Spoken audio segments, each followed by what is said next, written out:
This is Sunil Dutt. I will be speaking on centralization and decentralization. I come from Indian Institute of Public Administration, New Delhi.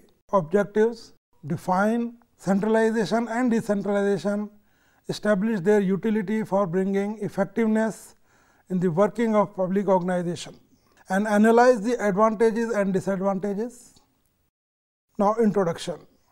One of the problems of an organization, including that of a public organization, is the issue of centralization and decentralization. In fact, this is one of the dilemmas facing the government and the administration today. While the compulsions of socio-economic planning, the requirements of national integration and considerations of defense strategy pull towards centralization, the regional and local pressures for autonomy and political considerations of greater participation by the people favor decentralization. We are thus confronted with the contradictory pulls and pressures. The decision to split the LIC, Life Insurance Corporation of India, into 5 autonomous corporations explains the pulls toward decentralization. On the other hand, the establishment of the SAIL, Steel Authority of India Limited, as it is called, is a holding company for all the public sector steel units, plants, which explains the pulls towards centralization. The Planning Commission symbolizes the trend towards centralization, while the Panchayati Raj epitomizes the trend towards decentralization. Now, meaning and definition. The issue of centralization and decentralization revolves around the location and the extent of power of decision making in the organizational setup. Broadly speaking, an organization is said to be centralized if most of the power of decision making is vested in the top levels of the organization or its headquarters, so that the lower level or levels of the organization or its field offices respectively have to refer most of their problems to them for decision making. A decentralized organization is one in which the lower levels or the field offices are empowered to decide most of the matters which come up to them, reserving comparatively a very few bigger and more important problems for the higher ones. No system of administration can be described or designated as fully centralized or fully decentralized. If it is fully centralized, there will be nothing for the lower levels.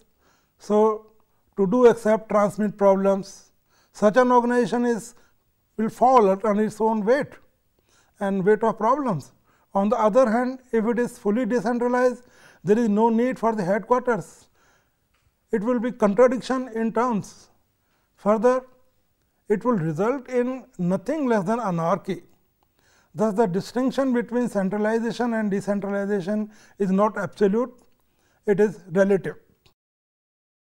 Before proceeding further in the discussion of centralization versus decentralization, it would be quite appropriate to understand the meaning of the terms and their definitions. Essentially, centralization denotes concentration of authority at the top or in the higher levels of the organization. Decentralization, on the other hand, denotes dispersal of authority among the lower levels of the organization or its field offices. According to L. D. White, the process of transfer of administrative authority from a lower to higher level of government is called centralization. The converse, decentralization, and decentralization, according to David Lindenthal, means 3 things. 1, the greatest number of decisions should be taken in the field. 2, it should facilitate active cooperation by the people, and 3, the coordination of the various agencies working in the field should be done in the field itself. That way, decentralization means divesting powers of authorities situated below which are representative. According to M. A. Mutalib, if decentralization is the systematic and consistent reservation of authority at central points within the organization, decentralization applies to the systematic effort to delegate to the lower levels all the authority except that which can only be exercised at central point. Henry Fayol states that everything that goes to increase the importance of the subordinate's role is decentralization. Everything which goes to decrease it is centralization.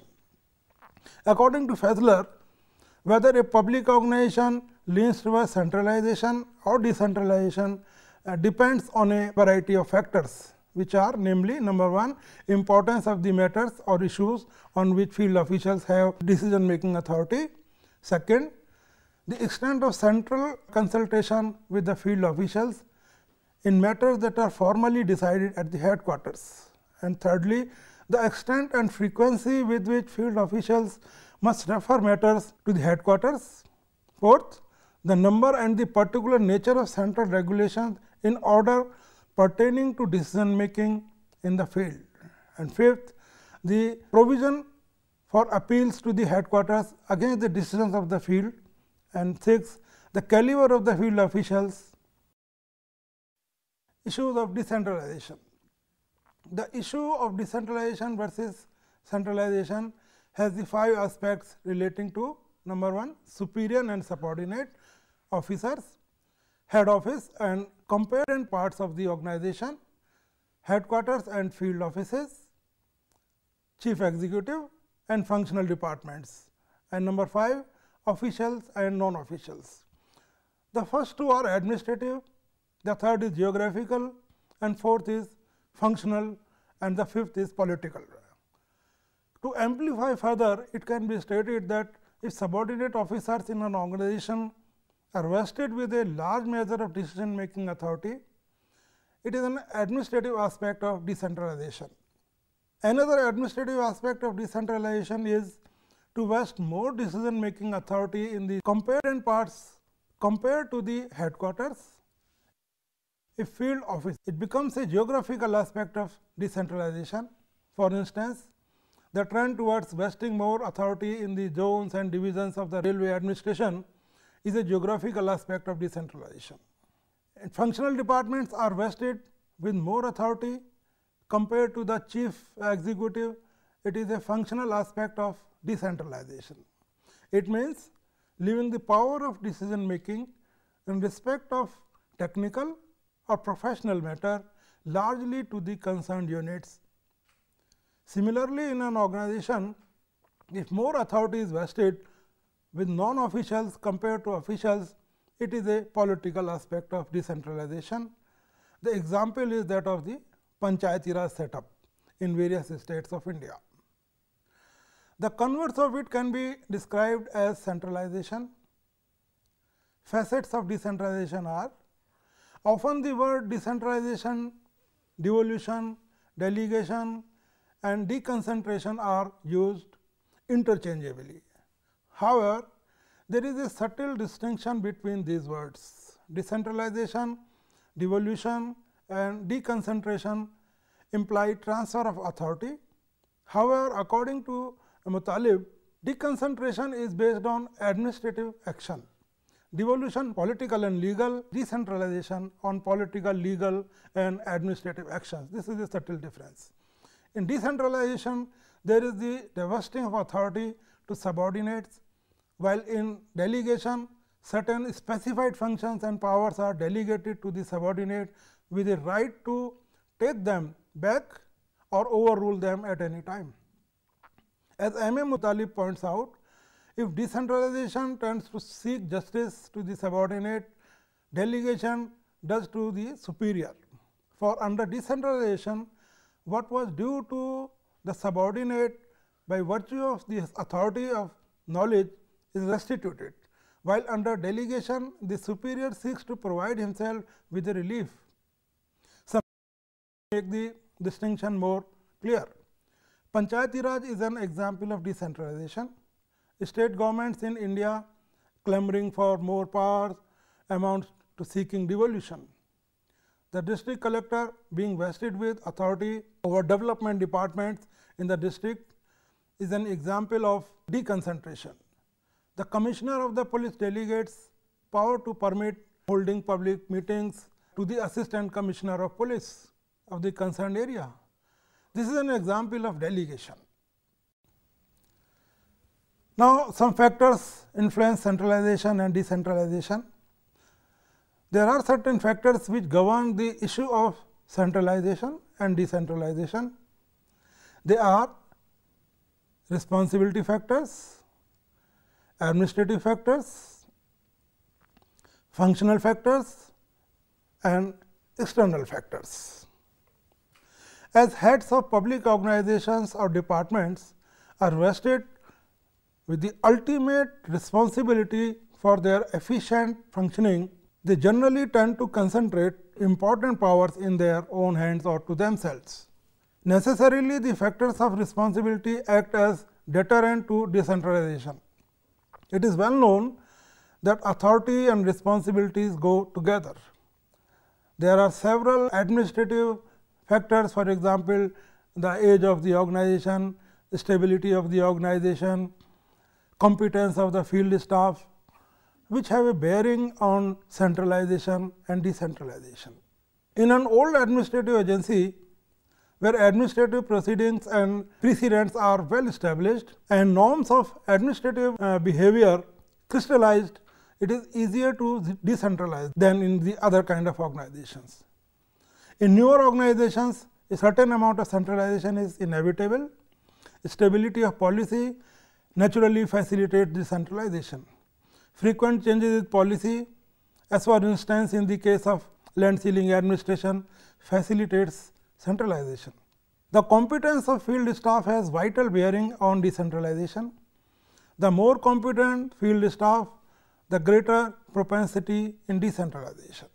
According to some writers, administrative sophistication also facilitates decentralization. In other words, the head of the organization should view the problem intelligently with a constructive approach to securing the cooperation of others in the organization. Regarding functional factors, it can be stated that the extent of decentralization depends on the nature of functions entrusted to the organization. If the function is of national importance, it requires some sort of uniformity. It facilitates a function like agriculture, crop insurance, which requires diversity. It facilitates decentralization.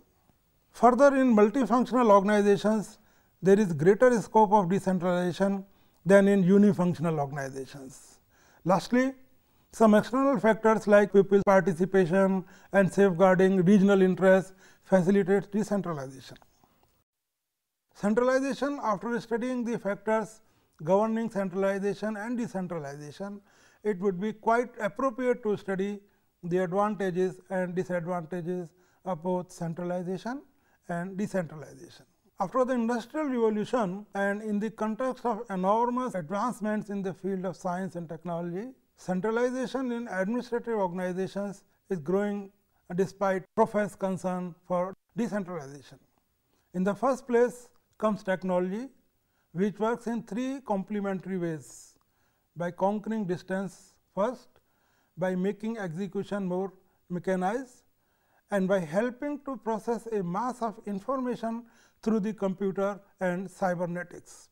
Secondly, the history of all imperial conquests followed by nationalist liberation movement showed the centralization of the decision making power in few hands. And thirdly, in the context of competitive world economy and the requirements of developing countries, centralized economic planning has become inevitable. Now, advantages. The advantages of centralization are several. Firstly, centralized supervision, regulation and control results in economy and efficiency as it reduces the overhead costs. As centralization provides for greater controls, it is felt that administrative abuses would be fewer. Secondly, centralization ensures a sort of uniformity and standardization throughout the jurisdiction of the organization. It ensures that the work is done in more or less the same manner in an area, in accordance with the general policies and principles that have been laid down. Thirdly, whenever the importance and urgency of a program is felt, it is usually centralized In other words, it is placed under the charge of the central government or the highest level of the organization. Fourthly, under modern conditions, financial considerations facilitate centralization. Smaller jurisdictions are not considered financially viable. That is, they cannot support themselves financially. Fifthly, in the context of national economic planning, centralization is inevitable.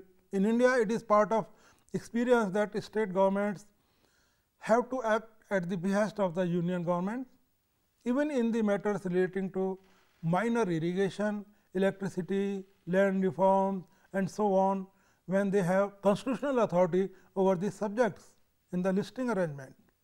Sixthly, the consideration of defense strategy and national integration facilitate centralization. Besides, the central government gives grant in aid to the state governments and other public organizations like universities. In order to ensure proper utilization of these grants, a certain amount of central control is also inevitable. This facilitates centralization. Now, disadvantages of centralization. First, it results in congestion of business at the top. In other words, there is heavy concentration of authority at the higher levels of administration. This results in bottlenecks and consequent delays. Further, the flexibility of approach in making decisions is lacking in centralization. In a centralized system, decisions are taken at a point far distant from the people and the places where they are going to be affected. This tends to make administration wooden in the approach, so to say. In addition, centralization does not facilitate people participation. Even the cooperation of the people would be less forthcoming in a centralized system. Centralization thus is not an unmixed blessing. Several thinkers are of the opinion that over centralization has become the bane of Indian administration. Now, we come to decentralization. First, we will list its advantages. As regards decentralization, several advantages can be cited in its favor. In a decentralized system, administration is closer to the field of operation and nearer to its clientele. Naturally, decisions and programs can be adopted to suit the requirements of the local conditions. That is, there is no scope for congestion of business at the top in this system. It is self-evident. Further, administration can be in touch with the people through people cooperation and participation. In addition to all this, coordination of work in the field can be done in the field itself. Decentralized administration would be more participative in character and people oriented in its outlook. It gives an opportunity to develop resourcefulness and self-respect among subordinate administrators who have to decide themselves to take their own decisions and shoulder their own responsibilities. In other words, if development initiatives and dynamism among the lower level functionaries of an organization to boldly take decisions with a sense of responsibility. According to Charles Worth, decentralization has more important justifications than a mere administrative efficiency. It bears directly upon the development of a sense of personal adequacy in the individual citizen. It has spiritual connotations also. Now, we come to disadvantages. A decentralized system breeds localism and parochialism. Problems are viewed from the immediate local angle.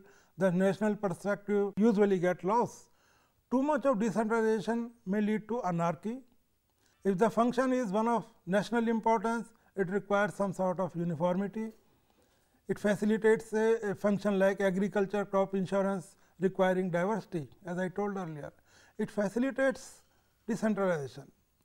Further, in multifunctional organizations, there is a greater scope of decentralization than in unifunctional organizations. Lastly, some external factors like people's participation and safeguarding regional interests facilitates decentralization.